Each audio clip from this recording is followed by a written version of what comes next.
Cockroach জনতা party, এইটো এই 2 দিনৰ পৰা বহুত ভাইৰেল হৈ আছে। তো এই বস্তুটো কি মই আহক ভালদৰে সহজ ভাষাত বুজি লওঁ।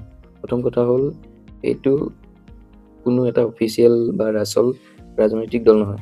এইটো জাষ্ট এটা ধেমালি বা ব্যংগৰ চলেৰে কৰা এটা আন্দোলনহে। অলপতে এটা বিতৰ্কিত মন্তব্যত আমাৰ দেশৰ ডেকা ল'ৰা-ছোৱালীবোৰ মানে যুৱ প্ৰজন্মক কক্ৰচ বা পঁইতাচোৰা বুলি কোৱা হৈছিল।